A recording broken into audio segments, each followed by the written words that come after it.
Hey there, everybody. It is great to be able to sit down with you again and have another conversation about the challenges and the opportunities that are facing the scientific enterprise. Today, we're going to try something just a little bit different. Instead of having a conversation just with me, we're going to have a conversation with an expert on the decisions that have been coming from the Supreme Court in this last session that have the potential to affect the way that science is used in all three branches of the federal government. Two recent Supreme Court decisions overturned a 4-decade-old doctrine called Chevron deference. With me today, I have Theresa Harris. She's the director of the AAAS Center for Scientific Responsibility and Justice.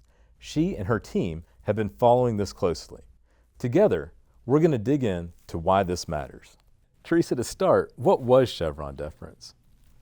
For 40 years, the courts have deferred to the scientific and technical expertise in the federal agencies whenever there was ambiguity in the laws that authorize those agencies to make rules and regulations. And what do the decisions that just came down from the Supreme Court, what did they do to Chevron doctrine? Well, they completely overturned it. We don't have that deference anymore. So what are the implications of the decisions on the federal government and policymaking?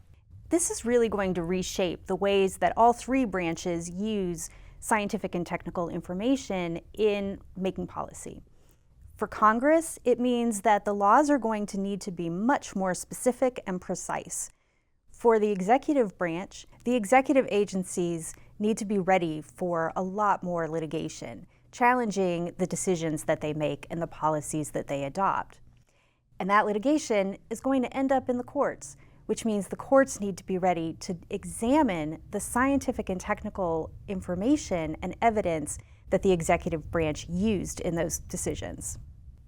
And that's the new part, right? That the courts will actually look at the scientific evidence themselves as opposed to defer to the executive agency. That's correct, yes.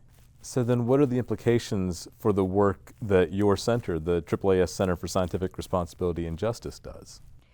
We focus a lot on scientific education for judges, and we're planning to scale that up. For example, we've provided neuroscience seminars for judges for the past 18 years.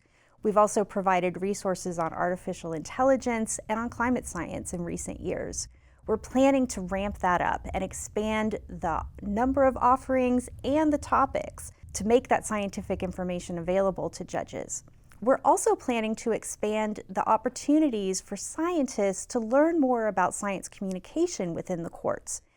Just like AAAS has programs for scientific communication with policymakers, with journalists, with faith leaders, we need to be making sure that scientists are able to provide the information that the courts need in lots of different ways.